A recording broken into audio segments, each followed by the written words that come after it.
and allergy. Immunity ability of human body to resist invading bacteria and toxins that lead to damaged tissues and organ is called immunity. जो कि आपको invading bacteria toxins जो कि tissue को damage करते हैं उनसे बचाए, उसे कहते हैं इम्यूनिटी. Classification of immunity. दो तरह की इम्यूनिटी होती है, एक इनेट इम्यूनिटी और दूसरी अक्वायर्ड और active immunity. It is innate immunity is natural general resistance of body to invading bacteria and toxins. ये जो इम्यूनिटी होती है बचपन से होती है, मतलब जब से बच्चा पैदा होता है तब से ये इम्यूनिटी होती है जो कि इन्वेडिंग बैक्टीरिया एंड टॉक्सिन्स से रेजिस्टेंस प्रोवाइड करती है. Innate immunity resist paralytic virus infection. Mechanism. Innate immunity is obtained by, जैसे कि स्किन है invading bacteria and toxins, stomach acid destroy and enzyme digest organisms soiled with water. तो ये जो skin है, स्टमक है, ब्लड है, WBCs ब्लड में होते हैं जैसे कि neutrophils, phagocytize invading organism, tissues macrophages, phagocytize invading organism. ये चारों चीज़ें ये बचपन से होती हैं, ये लाइफ टाइम में डेवलप नहीं होती, ये बचपन से होती हैं और आखिर तक होती हैं. दूसरी है अक्वायर्ड और active immunity. It is a specific resistance of body to invading bacteria and toxins. ये भी दो तरह की होती है. एक humoral immunity, it is due to antibodies की वजह से होती है, बी सेल्स की वजह से होती है against specific bacteria and toxins. दूसरी होती है cell mediated immunity. It is due to activated T lymphocyte और sensitize T cells against specific bacteria and toxins. ये जो अक्वायर्ड और एक्टिव इम्यूनिटी होती है ये लाइफ टाइम में डेवलप होती है, मतलब कोई बैक्टीरिया आया बॉडी के अंदर, उसे वो फॉरेन पार्टिकल समझ के उसके खिलाफ इम्यूनिटी डेवलप की गई, उसे कहते हैं acquired immunity. Antigen. Each invading organism or toxins has a specific protein or polysaccharide in its makeup that causes production of antibodies जिनकी वजह से प्रोड्यूस होती हैं, और sensitized T cells against itself. These substances are called antigen. Antigen must have molecular weight 8000 या उससे ज़्यादा molecular weight antigen का होना चाहिए. एपिटोप, वो हिस्सा जो एंटीबॉडीज़ इन्वेडिंग ऑर्गेनिज्म का वो हिस्सा जो कि एंटीबॉडीज एंटीजन के तौर पे काम करता है और एंटीबॉडीज जिसके खिलाफ डेवलप होती हैं. These are the series of repetitive sequence on polypeptide और polysaccharide molecule which determine them as antigen. This is antibody binding site. Hapten. Hapten वो सब्सटेंस है जिसका मॉलिक्यूलर वेट लेस देन 8000 होता है, जो कि किसी प्रोटीन के साथ बाइंड होके ही इम्यून रिस्पॉन्स को इनिशिएट कर सकता है. Hapten first combine with antigenic protein, then their combination causes production of antibodies और sensitize T lymphocytes. On subsequent exposure to hapten these antibodies और lymphocytes react with it. Found in hapten include drugs होते हैं, industrial chemicals होती हैं, dust होती हैं, ETC. Role of lymphoid tissue in acquired immunity, मतलब active immunity. Lymphoid tissue present in lymph node, spleen, sub mucosa of GIT or bone marrow produces lymphocytes which are responsible for acquired immunity, humoral and cell mediated B cells and T cells. Two types of lymphocytes. दो तरह के lymphocyte होते हैं, एक B lymphocyte, दूसरा T lymphocyte. The B lymphocyte are pre processed in birds in bursa of Fabricius. ये इसी वजह से ये इसमें पाया गया था, इसी वजह से इसका नाम रखा गया B lymphocyte. And in man in liver during mid fetal life में ये बी लिम्फोसाइट लिवर में होते हैं, और लेट फीटर लाइफ और आफ्टर बर्थ ये बोन मेरो में आ जाते हैं. They produce antibodies responsible for humoral immunity. ये होमोरल इम्यूनिटी के लिए रेस्पॉन्सिबल होते हैं. T lymphocyte, they are preprocessed in thymus. इस थाइमस में इनकी ट्रेनिंग की जाती है. इन्हें सेल्स मतलब सेल्फ एंटीजेंस दिखाए जाते हैं ताकि वो इनके खिलाफ जो टी लिम्फोसाइड उन सेल्फ एंटीजन के खिलाफ रिएक्ट करते हैं उन्हें वहीं पे डिस्ट्रॉय कर दिया जाता है, और जो नहीं करते उन्हें सर्कुलेशन में भेज दिया जाता है. They produce sensitize T cells responsible for cell mediated immunity. They are also involve in rejection of transplanted organ. Transplant, कोई ऑर्गन ट्रांसप्लांट कर रहे हैं, वो मिसमैच है तो उसकी रिजेक्शन भी यही सेल्स करते हैं उस पे attack. Thymopoietin. It is thymic protein secreted by thymus. ये जो है इंक्रीज करता है टी लिम्फोसाइट्स की activity and causes further proliferation of T lymphocytes. ये टी लिम्फोसाइट्स को मतलब के लिए काम करता है। Specificity of antibodies and sensitize T cells. Antibodies and sensitize T cell are highly specific होते हैं against the particular type of antigen that have caused their production. ये हमने अक्वायर्ड इम्यूनिटी में टी और बी लिम्फोसाइट्स थे, ये इसीलिए specific होती है क्योंकि टी और बी लिम्फोसाइट स्पेसिफिक एंटीजन के लिए काम करते हैं। मतलब इन पे एक जो रिसेप्टर होता है वो स्पेसिफिक एंटीजन के लिए होता है, एक स्पेसिफिक एंटीजन के साथ बाइंड करता है, हर किसी के साथ नहीं करता। जबकि ये जो इनेट इम्यूनिटी है वो जर्नल होती है, ये मतलब इसमें न्यूट्रोफिल्स आ जाते हैं, वो सारे इन्वेडर्स पे अटैक करते हैं, वो ये नहीं देखते कि स्पेसिफिक पे हमें अटैक करना है। Variable portion of antibody molecule give them specificity देता है। सरफेस रिसेप्टर प्रोटीन और T cell marker in cell membrane of T cell give them specificity. Clones of lymphocytes. Many lymphocyte that can form one specific type of antibody or sensitized T cell are collectively called clones of lymphocytes. Number, there are millions of clones of B and T lymphocyte each with single specificity. मतलब एक antigen के लिए 100 millions of वो होते हैं T और B lymphocyte होते हैं जो एक एंटीजन के लिए, वो उन्हें कहते हैं क्लोन्स, मतलब एक ही एंटीजन के लिए काम करेंगे।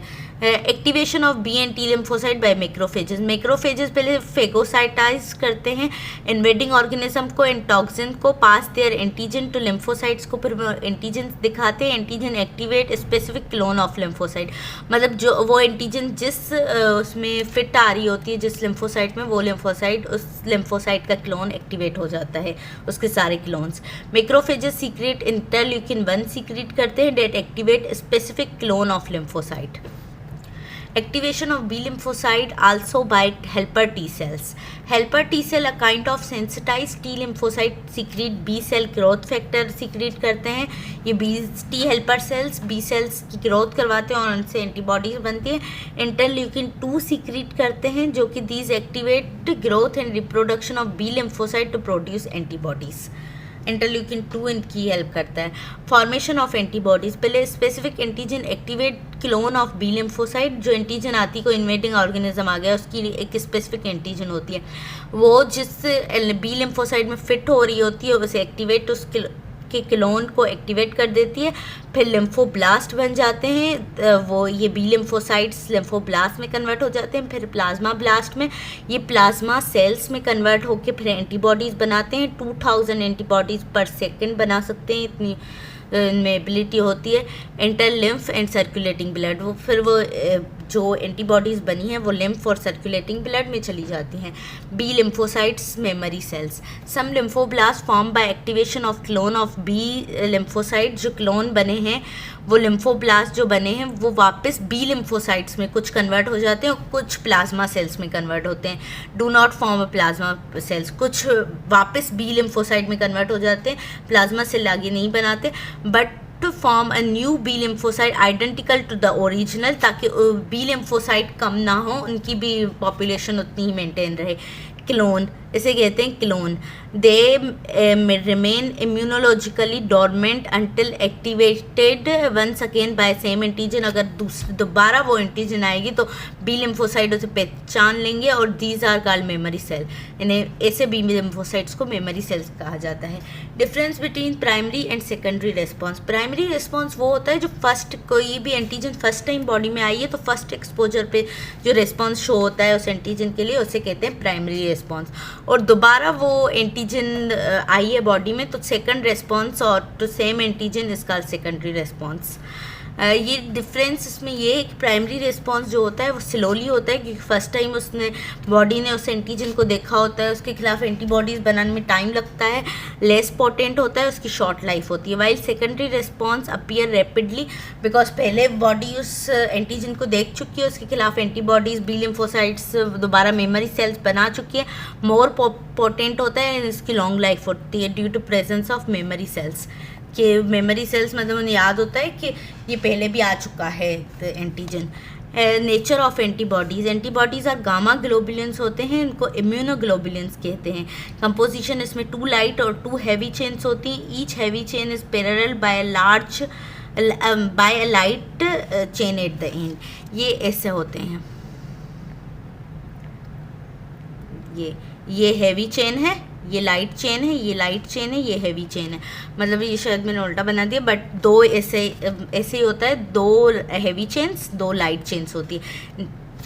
वेरिएबल पोर्शन, ये जो ऊपर वाला है इसका वेरिएबल पोर्शन होता है और ये इसका कांस्टेंट पोर्शन होता है। End of antibodies where light chain parallel heavy chains, ये पैरेलल दोनों हैं यहाँ पे।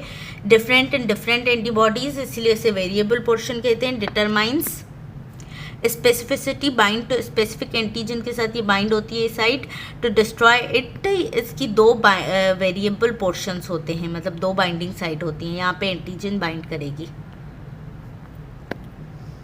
Constant portion end of antibodies where heavy chain is not parallel by the light chain, same in all antibodies, determine gross physical and chemical properties of antibodies। यहाँ पे सिर्फ ये constant portion है, यहाँ पे सिर्फ heavy chain है, light chain नहीं है।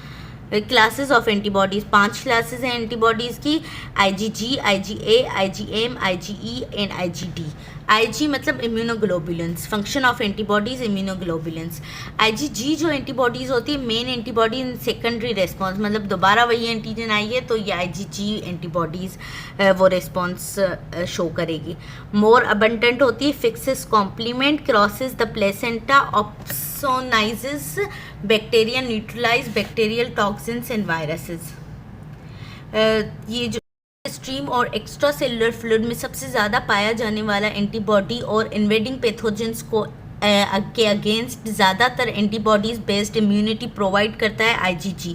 IgG जो है वो प्लेसेंटा के थ्रू भी क्रॉस हो सकता है, मतलब मदर टू फीटस, जो फीटस को पैसिव इम्यूनिटी प्रोवाइड करता है, मदर टू फीटस प्लेसेंटा के थ्रू ट्रांसफ़र हो सकती है। IgA antibody prevent attachment of bacteria and viruses to mucous membrane. ये म्यूकोस मेम्ब्रेन में पाया जाता है, जैसे गट, रेस्पिरेटरी ट्रैक्ट और यूरोजेनाइटल ट्रैक्ट और सेलिवा, आंसू या ब्रेस्ट मिल्क में भी पाया जाता है। ये उन बॉडी सरफेसेस को प्रोटेक्ट करता है जो फॉरेन सब्सटेंस के एक्सपोजर में होती हैं। Does not fix complement, monomer or dimer found in secretions picks up secretory component from epithelial cells before secretions। IgM, ये जो IgM है produced in primary response to any antigen, मतलब पहली बार एंटीजन आई है तो ये IgM एंटीबॉडी बनेगी। Fixes complement but does not crosses the placenta, को क्रॉस नहीं कर सकती। Antigen receptor on the surface of many B cells and in serum, monomer और पेंटामर। ये पेंटामर की फॉर्म में भी होती है, मतलब इसकी 10 बाइंडिंग साइट्स हो जाएंगी अगर पेंटामर की फॉर्म में। इन्फेक्शन के रिस्पॉन्स में सबसे पहला एंटीबॉडी होता है ये IgM जो प्रोड्यूस होता है और एंटीजन एंटीबॉडी कॉम्प्लेक्सेस फॉर्म करने और कॉम्प्लीमेंट सिस्टम को एक्टिवेट करने में इफेक्टिव होता है, जो पैथोजन डिस्ट्रक्शन में मदद करता है। IgD, ये IgD अनक्लियर फंक्शन है इसका, found on the surface of many B cells and in serums में पाया जाता है। ये मेनली उन बी सेल्स पर रिसेप्टर के तौर पर काम करता है जो एंटीजन के एक्सपोजर में नहीं आए होते। ये बी सेल्स एक्टिवेशन को इनिशिएट करने में मेन रोल अदा करता है। IgE mediates immediate type 1 hypersensitivity by inducing the release of mediators from mast cells and basophils when exposed to allergen, mediates immunity to warm closest concentration in serum. Allergic reaction और parasitic infections के defence में involve होता है। ये allergen से bind करता है, मतलब एंटीजन के साथ बाइंड करता है करके मास्ट सेल्स और बेजोफिल से हिस्टामाइन रिलीज़ करवाता है, मतलब ये मास्ट सेल या बेजोफिल हैं। इस पे अटैच हो जाएगी IgE एंटीबॉडीज़। फिर कोई भी एंटीजन आएगा तो वो यहाँ पे अटैच होगा और मास्ट सेल से रिलीज़ होंगे हिस्टामाइन जो कि एलर्जी काज करेंगे। Mechanism of action of antibodies, antibodies act in 2 ways to protect body against invading organism and toxins. ये 2 तरह से काम करती है। By direct attack on invading agents, by activation of complement system that then destroy invading organism. ये direct attack करती हैं antibodies या कॉम्प्लीमेंट सिस्टम एक्टिवेट करती हैं। Direct action of antibodies, antibodies can directly inactivate antigen by precipitation. ये 4 steps में direct inactivate करती हैं एंटीजन्स को। एक है precipitation, complex of soluble antigens and antibody become large and insoluble and precipitate हो जाती हैं ये antigen and antibody. Lysis, potent antibodies rupture the bacteria. Agglutination मतलब क्लम्प बन जाता है। Bacteria with antigen are bound into clump और cluster. Neutralization, antibodies cover कर लेती हैं, न्यूट्रलाइज कर लेती हैं toxic sites of antigenic material को। Complement system, it is a collection of 20 proteins, many of which are enzyme precursors. Principal actors of the system are 11 proteins like C1 through C9 तक and B and D protein. Activation of complement system, enzymes precursor of complement system are normally inactive, ये inactive होते हैं। They can be activated in 2 ways, एक classical pathway के थ्रू activate होते हैं, एक अल्टरनेटिव पाथवे के थ्रू। It is activated by antigen antibody reaction when antibody binds with its specific antigen के साथ बाइंड होती है और एंटीजन एंटीबॉडी रिएक्शन बनता है।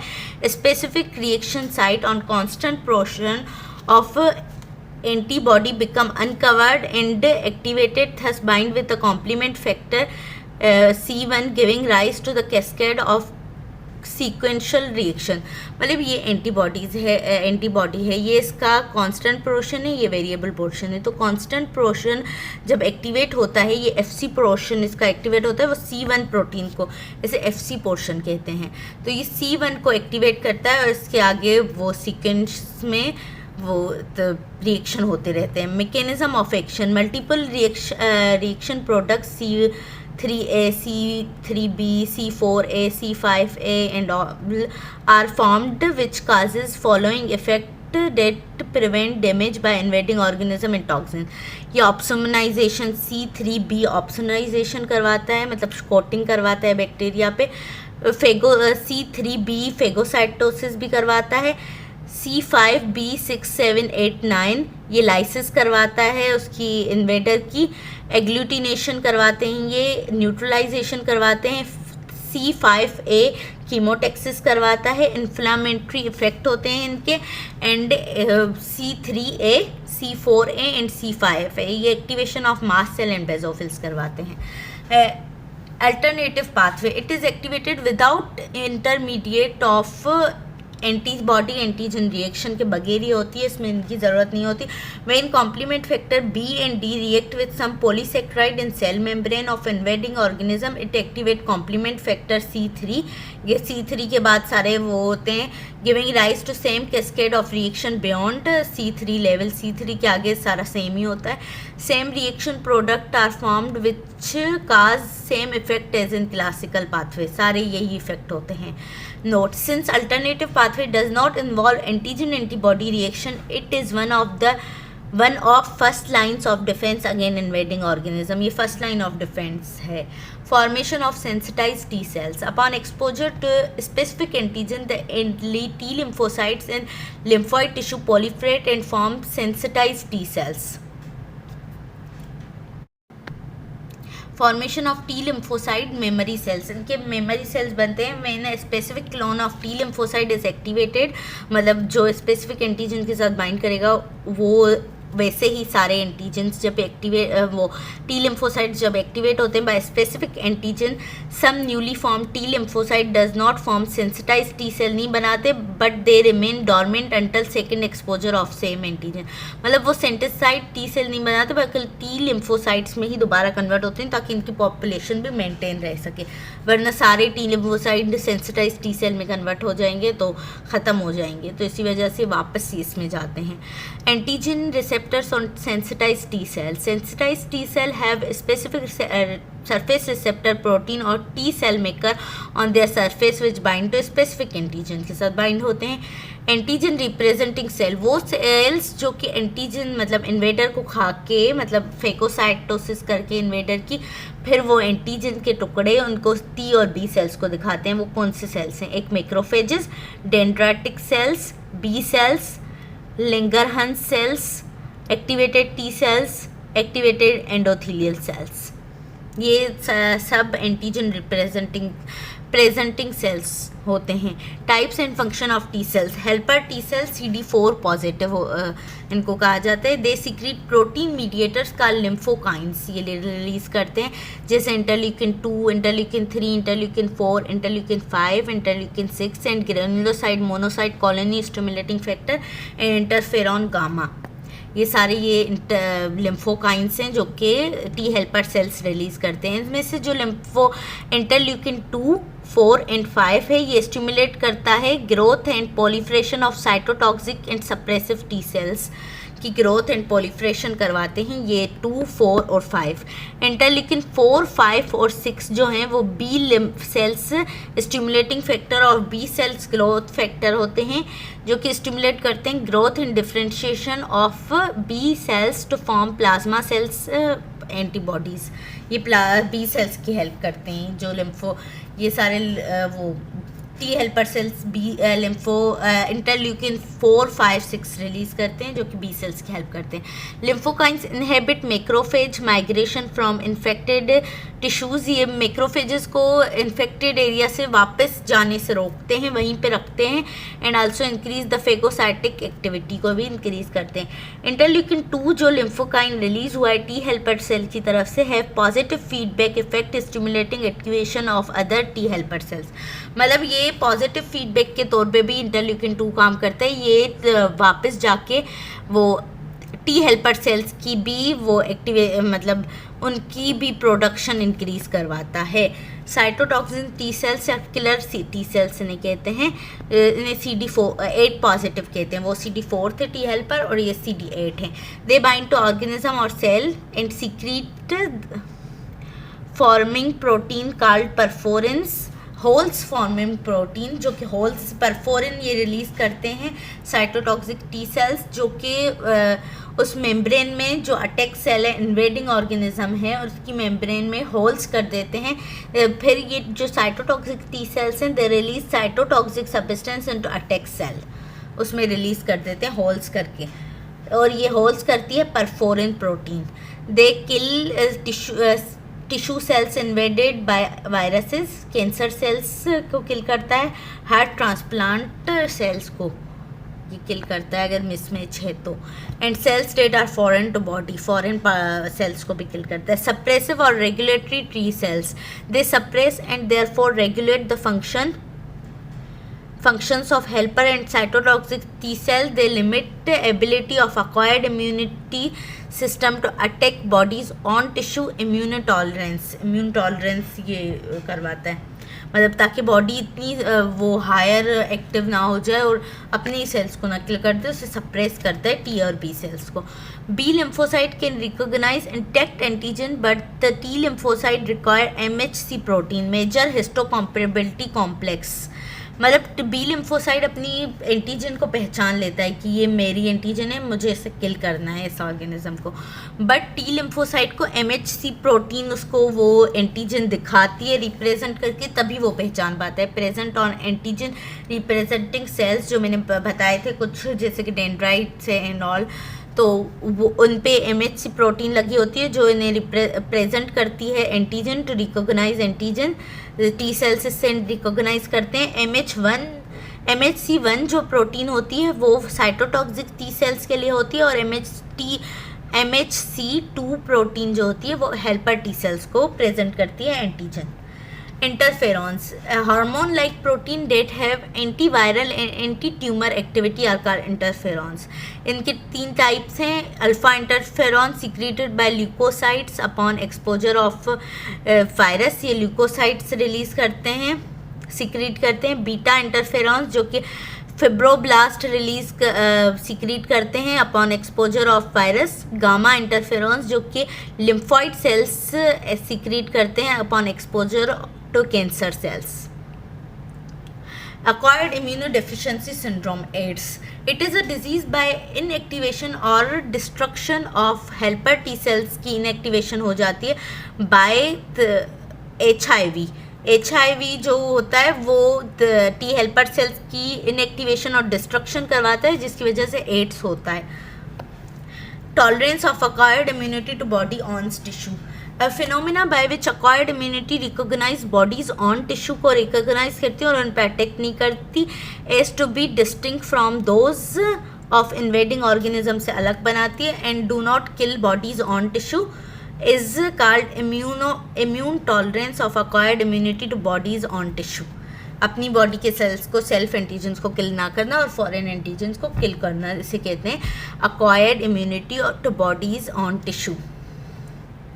The mechanism of tolerance during processing of B and T cells, all those clones of B and T cells that are specific for bodies on tissue are self destroyed.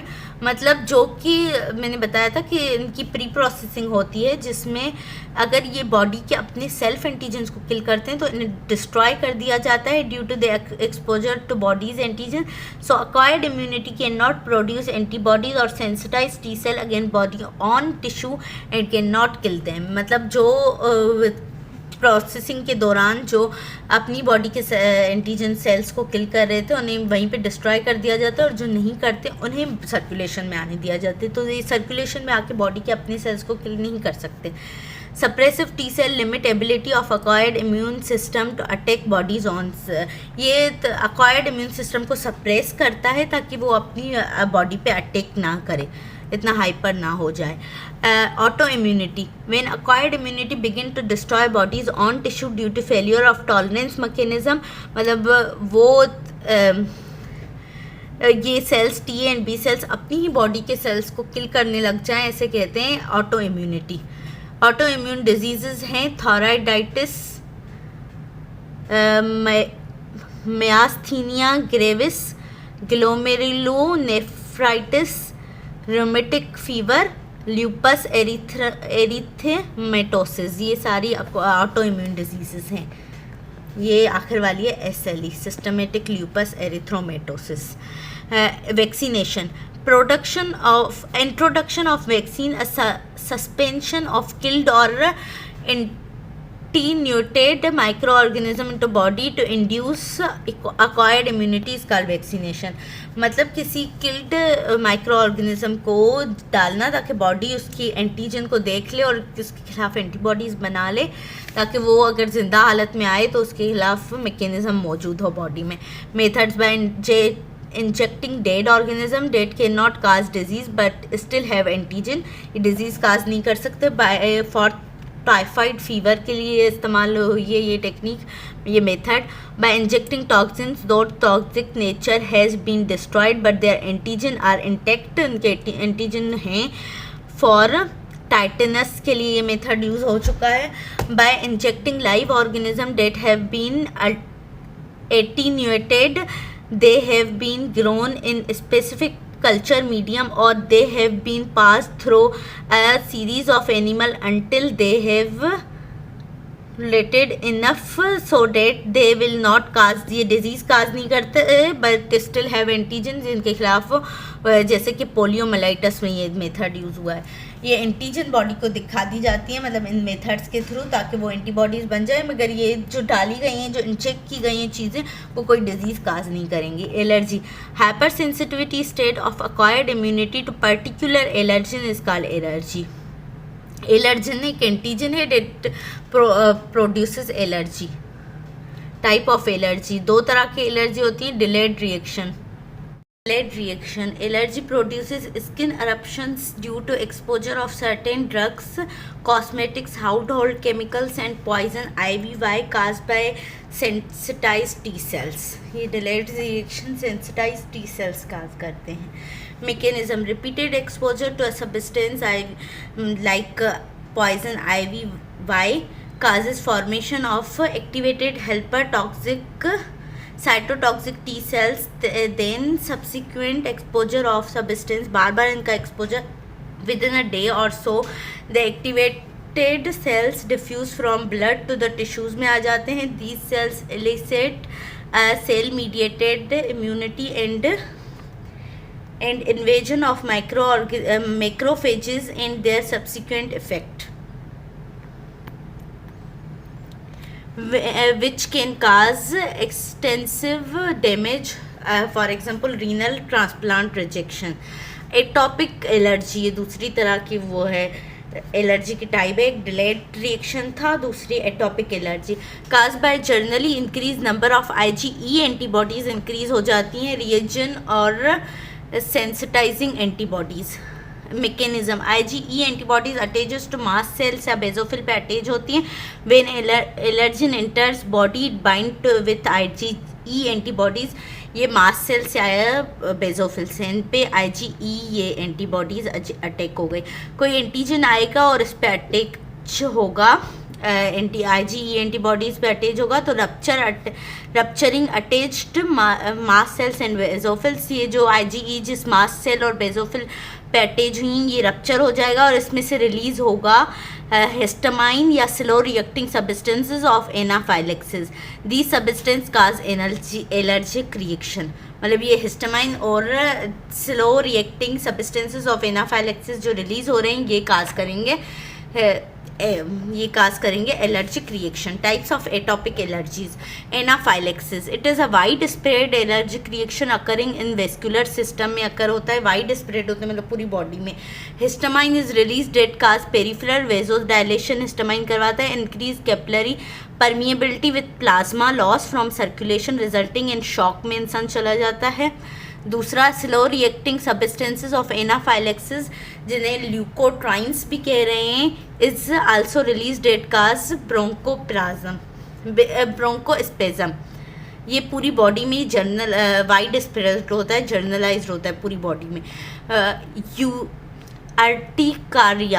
अर्टिकारिया it is allergy reaction that occurs in skin में होता है. ये है fever अगर allergic reaction nose में हो और asthma अगर ब्रोंकियोल्स में हो एलर्जिक रिएक्शन. ये पूरी बॉडी में, ये स्किन में, ये नोज़ में, ये ब्रोंकियोल्स में. पढ़ लेते हैं. It is allergic reaction that occur in skin. Histamine is release that causes red flare and hives. Histamine इनमें जो रिलीज़ हुआ है मास्ट सेल और बेसोफिल से वो red flare and hives skin पे काज करता है. Hay fever it is an allergic reaction that occur in nose. Histamine is release that causes irritation of nose and sneezing. Asthma it is allergic reaction that occur in bronchioles. इन दोनों में जो काम वो कर रहा था हिस्टामाइन रिलीज होके काम खराब कर रहा था और इसमें स्लो रिएक्टिंग और substances of anaphylaxis is release that cause bronchospasm. Prophylaxis ये प्रिवेंशन ऑफ डिजीज़ और preventive treatment is called prophylaxis. मतलब डिजीज़ होने से पहले उसको प्रिवेंट करना, जैसे कि वैक्सीन होती है वो डिजीज़ होने से पहले लगाई जाती है ताकि वो डिजीज़ ना हो, तो इसे कहते हैं प्रोफाइलेक्सिस.